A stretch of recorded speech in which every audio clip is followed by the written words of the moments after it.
How's it going, everybody? Jared here once again, and today we're going to be taking a look at the brand new Motorola Atrix HD, exclusive to Bell Mobility, at least here in Canada for the time being. $49.99 on a 3-year term, and $500 on no-term pricing.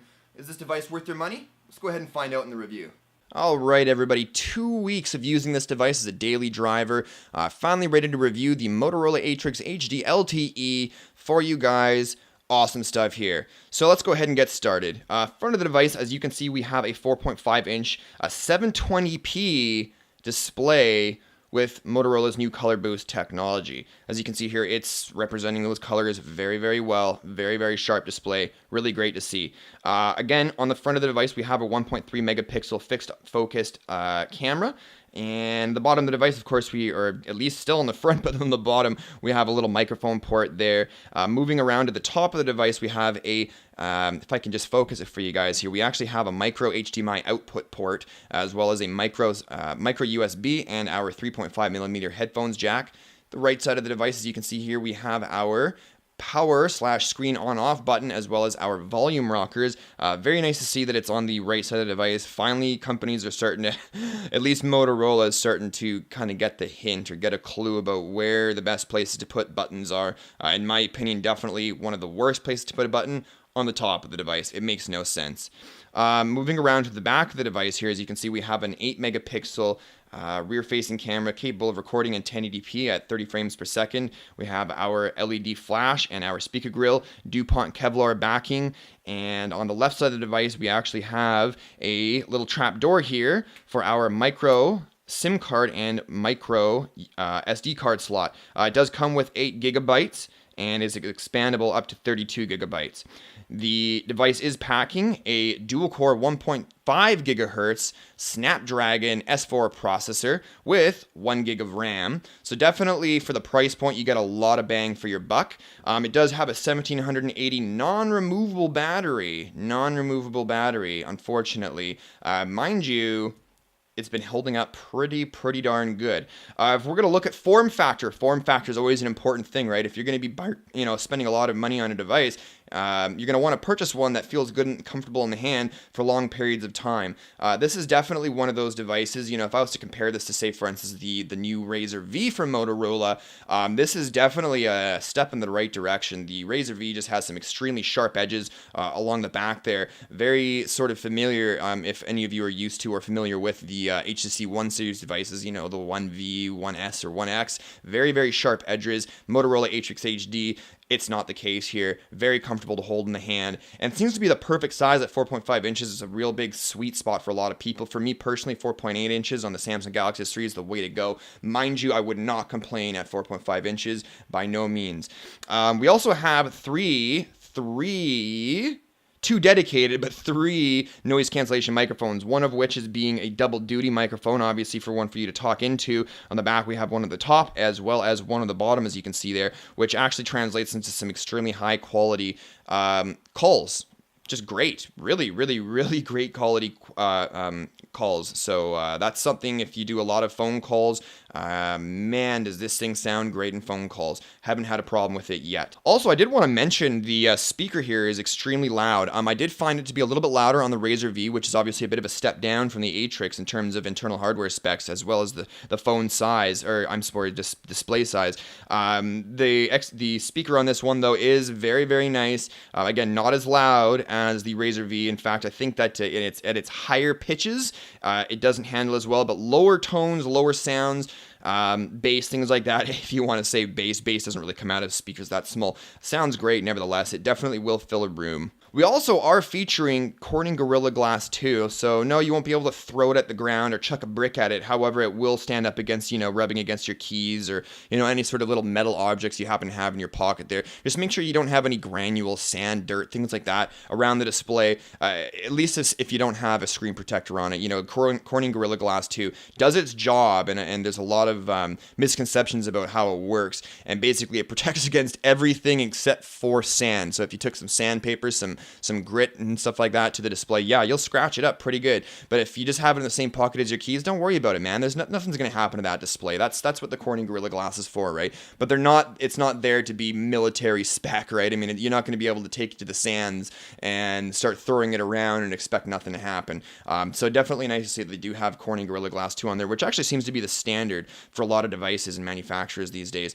Moving into the UI of the device itself, actually, of course, you can see Motorola's new lock screen, which obviously has the date and time at the top left-hand corner, the ability to turn on and off the sound, as well as your shortcuts here, camera, phone, text messaging, and go straight into the unlock. And as again, man, doesn't that display just look absolutely sharp? I'll just go ahead and focus this a little bit better for you guys. And man, that screen really, really pops. Mind you, I do have this on medium brightness right now. I don't like automatic brightness personally, but medium brightness, this is what we're looking at. Some fantastic stuff here. You'll notice right off the bat here that we've got Motorola's new circles widget. Really, really cool actually here. You can go ahead and spin each one around. I really like the animations. You can see their light kind of just starts to kind of glimmer off of it as if there's an overhead light facing it, as well as so that's your date and time. You've got your weather as well as your battery indicator or battery status indicator, and of course here you can switch between analog and digital with time and date, which I prefer. If you were to click on it, however, it jumps you right into the alarms, so that's really neat. You can have either go ahead and back out of there. You have either timer, which is really nice to see. As you can see there, we'll just go ahead and click start, and it starts counting down, and we'll go ahead and do alarms, and of course you can set any alarm you want. Right here you can add more cities if you want, right? The one I've already set up my city, Victoria, BC. As you can see here, it's got a neat little animation that goes across with the clouds there, which is actually representative of the current weather outside right now. And if I was to go ahead and let's say click on it, that'll bring us into the AccuWeather to give us more detail about the weather and upcoming days, things like that. Moving over to the battery indicator little circle there, really cool stuff there. So if we're to go ahead and flip it around again, I like this little animation it does where it kind of like whoosh and kind of swings around the circle there to show you how much battery you have left. We'll go ahead and click on that. That'll bring you right into the more sort of detailed battery information there. We could also flip that around. You'll notice a little sprocket there, a gear there, bring that in there, and now we have the settings for that particular widget, so you can change around notifications. Well, you're asking, well, what's this notification stuff with this widget? Well, let me show you. If I did happen to receive a notification, generally it's actually, we'll go ahead and take a look again. You'll see text messages, missed calls, or voicemails. So you'll notice that I have an actual email ready to go, but it's not showing up in terms of notifications, at least not in the widget there. If I was to receive a missed call, like that mentioned, or for instance a voicemail or text message, you'll actually find it here in the left circle where the time and date is, and by just simply tapping on it will bring you into said notification. Whether it's a missed call or a text message, it'll jump you right in there, which is really nice to see. Kind of moving along there with Motorola's new UI, they've actually included some new features over and above what I've seen recently with the Razr V. These neat little applications. This is only for a few applications, not all of them, just a couple of them. So for instance, if we wanted to take a look at the recent calls list, we can just go ahead and you'll notice we've got our phone call there. Just go ahead and swipe up from there and it'll give you a list of the recent call history. Backing out of there, the same thing can be said with the text message application. Swipe up from there and it'll give you a list of the threads, the text message threads that you have available, and just simply clicking on a thread will jump you right into that text thread. Or if you want to just click on the bar there, that'll jump you right into the text messaging application itself, as well as, yes, our contacts. Whoever, if you have contacts in here, you can see them. I don't have any at the moment. And email, the stock email application. Yet again, if you have any emails in there, you can take a quick look at the list of emails. You can go ahead and tap on that specific email. That'll take you right in there. Or you can go ahead and tap on the bar there. It'll take you up into the application itself. I really, really like that feature. Also, the browser, the stock browser. Myself personally, I'm not much of a stock browser fan. I'm more of a Google Chrome type guy, so I will never be using this. However, it's really neat because you have access to all the different open tabs or bookmarks, as you can see there. And if I was to go ahead and click back, depending on the website that I actually go to, say for instance I went to, I don't know, Android Central, something like that. The little icon they have on those websites, you'll see here, and maybe I'll zoom in for you guys so you can get a better idea of what I'm talking about here. You'll notice that it's actually got a little icon there, and that's actually the icon of whatever website you're going to. So if I was to click on that, you'll see here is a little bell icon, which is the carrier that this is with. If I was to click on it, as you can see, it is the Bell website. So it's kind of interesting because if you do happen to forget what website you're currently on, well, that'll give you a bit of an indication of what you're looking at.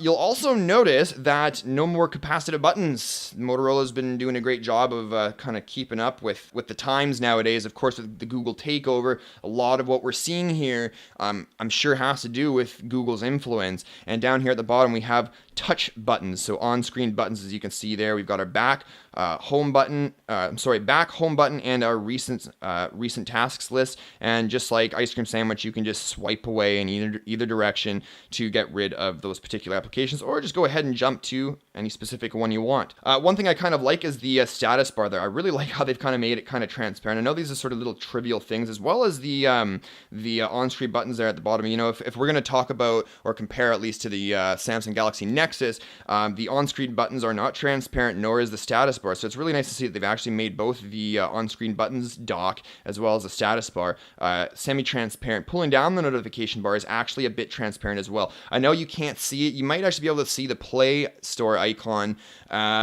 through it a bit, so I'd probably give it about a 10% transparency, which is still nice to see. And you will notice, however, while we're still in here, there's no toggles, so you can't access Wi-Fi, data, GPS, or toggle them on and off just in here. Of course, you can download third-party applications to do so, but it's, we're always looking at what's coming right out of the box, right?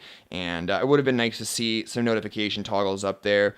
And so on. Now we'll go ahead and jump into applications here. Of course, we've got some standard Bell bloatware like any carrier out there, but definitely, and I can't really find any applications that particularly interest me. I also thought that this device had FM radio, at least in the specs sheet it said it did. So whether that might be, you might have to download a third-party FM radio, and I really apologize for not testing that out beforehand. I'm just thinking about it now during the video, and it did say that it's got FM radio capability, but I'm not seeing any FM radio applications, which is a bit confusing. Anyways, one of the big applications in here is Smart Actions. Smart Actions is a new sort of service or application that Motorola is starting to include in a lot of their devices, at least most of the devices that I've seen recently. What this allows you to do is actually set up sort of a profile, if you will. I've mentioned this in other comparison videos that I've done with the Razer and the Galaxy S3, but it lets you set certain things up. So say, for instance, you wanted to plug in your headphones, and instead of having to navigate to your music application and so on, you can actually have it launch the music application the second the headphones or any sort of auxiliary cable has been plugged into the device, which I thought is really neat. There's a lot of other really cool things that you can do too, such as like whenever you get to a certain destination. So it's actually using some sort of like a geofence, if you will. If you're not familiar with that, what it's basically doing is, say for instance, you go to work at the same time every day. So whenever you walk into work or you walk into that specific zone, being picked up by GPS, then it will, say for instance, turn off all the volume and dim the screen, or do whatever you want, set it up however you want, which I thought was really neat. So it's kind of like a living profile. You don't actually have to set up individual profiles. You can just set up one and just kind of go from there. There's also a lot of battery saving options in there as well. Now you'll notice, I mentioned it's got a 1780 milliamp battery. No, that's not a lot compared to some of the other devices. A lot of the premium devices coming out these days are over 2000 milliamps because of the massive displays and the dual core and the quad core processors and the 4G LTE and so on. I mean, those are all battery draining things. So you'd think that a 1780 milliamp battery wouldn't last you the day. Well, you're wrong. You're absolutely wrong. This device has actually lasted me in and around a day to a day and a half, depending on usage. And there's still about 20% battery left. Really fantastic device in battery. In fact, Motorola's latest keynote definitely explains about how their battery is being saved, and they've done a fantastic job keeping battery capacity down, but the performance way up there. So like I've mentioned, Motorola's done a really great job in getting rid of Moto Blur and including at least as close to a near stock Android experience as possible. And I mean, they've done a fantastic job doing that. So let's just go ahead and take a look at some of the applications that'll kind of demonstrate that sort of AOSP or vanilla stock Android look. So dial pad, of course, definitely ice cream sandwich looking. You've got your menu button, top right hand corner, jump into the settings and whatever you need to do. Get out of there. We've got our text messaging. So if we were to jump in there and create a new text message, everything looks very stock Android ice cream sandwich, including the stock ice cream sandwich keyboard, which is always great to see. What else have we got here? We've got the people. So we've got some contacts, things like that. Of course, very stock Android looking. You can call them directly from there, going directly into the dial pad from the contacts list itself. Jumping into the settings, we're going to go and take a look at some of the stock ice cream sandwich looking here. Now, the icons itself, you'll notice, very Motorola. It's obviously not stock Android. No big deal, though. I mean, they're just icons, right? But definitely the rest of the settings menu looks very, very stock ice cream sandwich. And a couple of things I'll point out here. We do have tethering and mobile hotspots available on the device. Jumping into more, because this is a DNLA capable device, we have media sharing. So if you do have any smart TVs around, or media players, you can always access your media directly through there, or share it directly through there. Going into sounds here, we've got just a couple of things here. Down at the bottom, you'll notice that we have options for wired stereo devices, which is nice to see. I haven't seen that in other devices as well. Display here, we've got overscan. Because this does have an HDMI out port, of course we've got overscan options here. So if you do have a TV or any type of 1080p display, or display that has HDMI, I'm sorry, for that matter, and it doesn't seem to quite mirror it onto your display quite well, we actually have overscan, so you can actually use this slider to fit it perfectly onto that display, which is really, really great to see that they've included that. The applications, to sort of sidetrack for a bit here, yes, every device always comes with, at least carrier devices, always come with a bit of bloatware. Some devices you can remove that bloatware, and they allow you to do so, and some devices you can't. The AT&T Atrix HD LTE variant, you can actually remove some of their bloatware. Unfortunately, is not the case with Bell's Atrix. It's kind of funny because it's kind of a trade-off. You'll notice that there's absolutely no Bell carrier branding anywhere on the device except for it saying Motorola. So, I mean, if you were to ask me what device, I could say I'm with TELUS, Rogers, AT&T, Verizon, T-Mobile. Nobody will know any different, unless, of course, you do happen to have an AT&T device. In which case, if the AT&T variant actually has an ugly-ass AT&T logo down there at the bottom, again, my hat's off to Bell Mobility for not asking Motorola to include a bunch of annoying carrier trademark logos all over the device. That's great to see. However, we can't remove any of the bloatware that they do include, which is a considerable amount. There's a lot of applications there that I mean, nobody uses. Let's just be honest. No one's ever going to use the Bell GPS application when you have Google Maps and Google Navigation available at your fingertips. Everybody knows how to use it, and it works flawlessly. Anyways, that's a bit of a rant there. We'll go on. Of course, there's just not a whole lot, guys. And again, this is something I wanted to talk about. There's not a huge wow factor to this device. If you want a new Android device with premium hardware specs, and there's some higher end hardware specs, with a entry level or mid-range level device price point, this is the device for you. This is definitely, $50 on a 3-year term, or $500, no term pricing. Man, what a great device. Stock Android, or at least close to it. I mean, it's not very overly complicated. It's lacking a couple of things, but again, that's probably reflected in the price point. You've got a wicked 720p display. Fantastic device, right? For the money especially. But there's no wow factor to it. There's nothing that says, man, I gotta have that device. That is so cool. Remember, I keep going back to the Galaxy S3. What a fantastic example of a wow factor of a device. There was so much advertising and things letting us know all the cool different things you could do, such as like the Smart Stay feature, where you can just stare at your screen, and as long as you're looking at your screen, the front-facing camera detects that your eyes are still looking at the display or open, and the screen stays on instead of dimming or dimming or shutting off the screen. Really cool stuff there. Moving down, let's go ahead. Oh, and the one last thing, the cool thing that I wanted to point out was the printer settings. So if you are in an office environment, as an example, or even at home, everybody has wireless, or a lot of people have wireless printers at home, myself including.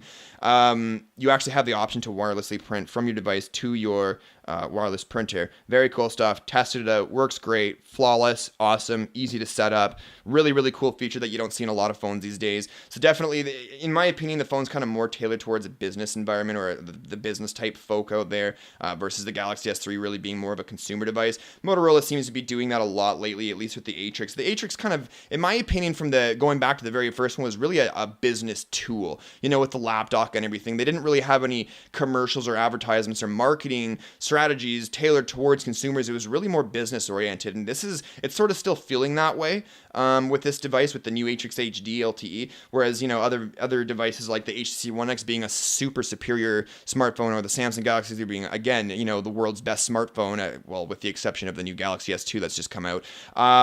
those are consumer devices, very powerful consumer devices. Again, this being tailored, in my opinion, more towards the business folk, they probably don't need all those crazy hardware upgrades and features that those other two phones that I just mentioned do include. Nevertheless, really, really cool stuff there. The phone has been fantastic. So 2 weeks, what's my opinion of this device? Man, if I was in the market for a device and I had a bit of a budget, I didn't want to get a low-end phone like the HTC One V or any of the lower-end like LG devices like the L7s and so on, even the L5 and L3, just horrible devices in my opinion. If you're in the market for a new device, you want to get a bit of a taste of Android. You've been hearing bad things about TouchWiz or Sense, how it's just overly complicated and kind of adds a bunch of bulk to the device. This is a great way for you to enter the world of Android. $500 if you don't want to go on a contract, $50 if you do want to go on a 3-year. Again, if you're purchasing this device, you're probably not as much of a power user as myself or a lot of my other subscribers, so this might actually last you 2 to 3 years before you're ready for a new upgrade, for a new device. Really, really great stuff here. Will this be upgraded from Ice Cream Sandwich to the new version of Android Jelly Bean? Yeah, it will. Based on what Motorola's latest keynote was, they're going to be upgrading any devices. I believe it was purchased from 2011, 2012 moving forward. It's going to be upgraded to Jelly Bean, which is really great to see. And I got to tell you, with Google being behind them now, I'm going to assume that these updates might come out sooner than they ever have before with Motorola. Google's really great with their Nexus line of devices, that being mostly with Samsung, obviously, with the exception of the Nexus One, that being HTC. They've actually been really great with releasing and making sure that these devices are being updated on a regular basis. And I'm gonna hope that that is the case with the Atrix HD here as well, moving forward with any of Motorola's new devices. Battery life on this thing has been amazing, absolutely amazing. Like I mentioned before, I've gotten a little over a day out of it. Wake up in the morning, even on weekends when I sleep in, 10:30 in the morning, waking up and I'm reaching over to grab my phone, see what kind of emails, calls, text messages I've missed. And I've still got 30% left, and it's been on for, a day and 3 hours already. Really impressive battery, 1780 milliamp battery that performs like a 2300. It actually, in some cases, outperforms my Samsung Galaxy S3, and that's with gaming and some YouTubing as well. Really great there. Media consumption, is the display capable of, watching movies and stuff like that for a long period of time? Yeah, it sure is. I'm not a huge fan of the bezel here, right? But a lot of people are saying that actually increases the comfortability for long durations of time while watching, a movie, because you can actually hold on the sides, which I kind of agree with. I just don't like bezels because it's just real. I mean, look how much more screen they could have added there. These buttons, right, could have been down here, which giving you that much more screen real estate, bumping it up to probably a 4.8-inch display. Nevertheless, it is what it is. Stock Android feeling, the Motorola UI. Man, is this fantastic. Am I a huge fan of this Motorola UI? Well, yes and no. No, because it doesn't feature a lot of important things that I wish they had. I mean, this isn't a Nexus device, so we're not expecting complete stock Android. I would have liked to see some some toggles up there at the top, like I mentioned before to you guys, right? However, all in all, the experience has really been great because I don't have to deal with a bunch of TouchWiz or Sense features or Moto Blur features for that matter that nobody really, really likes. And that's just been great. I just love the stock feeling to it. Performance, how's it been performance-wise? It's been not bad. There's the odd time when I do feel some stuttering. Definitely if this was upgraded to Jelly Bean, I'd probably see those stutters go away because Jelly Bean just, again, comes with some more hardware optimization, performance tweaks and things like that. Although this is Ice Cream Sandwich, and Ice Cream Sandwich does have its own tweaks and variations, things like that, and it actually works really, really well. However, because this isn't up there with the HTC One X and the Galaxy S3 and the Galaxy Note 2, availability for all games is minimal. Nova 3, I haven't been able to find this because it's just flat out not compatible with this device. This device apparently will not be able to run it, which is why you can't find it. At least that's generally the case if you can't find, say, for instance, a high resource demanding game on the Google Play Store through your device. That's generally because your device either can't handle it or the manufacturer just doesn't think that that's a possibility. Or even the app developers sometimes will think, no, man, those devices are not compatible with this game. It doesn't have the 3D performance that some of the other devices might have. So can you download a lot of great games for this device? device? Yeah, you sure can. A lot of great applications. You can download a lot of video applications. While we're on the video application topic, you can actually, this does come compatible with the H.264 format, video format, right out of the box. So, go find yourself a super high quality HD movie, slap it on your SD card, internal or external, and watch away, man. And you guys are going to really enjoy it. And of course, looking at this display here, man, it's going to look great. Viewing angles are quite impressive, actually. You'll see that it doesn't really get washed out. Of course, it's going to get darker like any LCD display, of course. But as you can see there, I mean, other than the glare from the room, it's holding its viewing angles really, really well. One other thing I wanted to mention about the viewing of the display is that in direct sunlight, holy smokes, does this perform well. You bump this up to maximum brightness in direct sunlight, you can't even tell the sun's on it, guys. I'm telling you, honest truth. I've never come across a device that performs so well in direct sunlight. As far as the display is concerned, it's not like performance is hindered in direct sunlight or anything like that. But I mean, direct sunlight, man, is that impressive. I gotta tell you guys, just a very, very bright, vivid screen. Hats off to Motorola.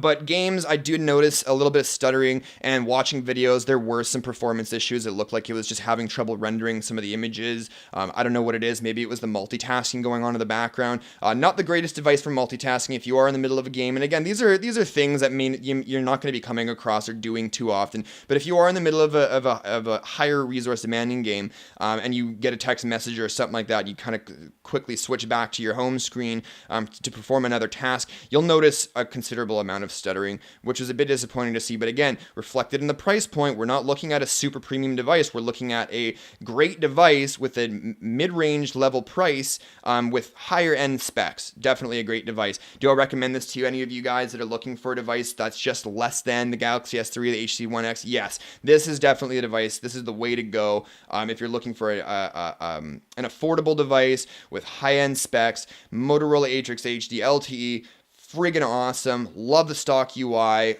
Camera is comparable or it's satisfactory. In fact, we haven't even got to that into the review. So we'll just go ahead and take a couple of quick pictures and take a look at and notice the time it takes to take the pictures here. Again, we're dealing with 0 to no shutter lag. I'm going to go back to the Motorola Razr V, which I've recently reviewed, and it has shutter lag. Press the button, 2 seconds later, it finally takes the picture. Sometimes it's right away, sometimes it's not. Very, very inconsistent. Motorola Atrix HD, consistent pictures, speeds, shutter speeds, all around. Very fantastic. As far as settings are concerned, I'm not really too impressed with the settings. Very, very basic. Very, very reminiscent of stock Android camera. This isn't the stock Android camera. However, it's got a lot of the same features on it, which are a little bit disappointing. Mind you, it is what it is, and it's just a basic camera. Again, tailored more towards, in my opinion, the business folk in mind. They don't necessarily need the highest quality camera out there. They're not hipsters. They're wearing suits. They're probably not taking too many pictures with their phone because they don't have time for it. But again, it is an 8 megapixel camera, so of course, by jumping into the Google Play Store, you could probably download this yourself. A pretty fantastic third-party camera application that's capable of doing quite a bit more than what this is able to do. Obviously, anything's possible with Android.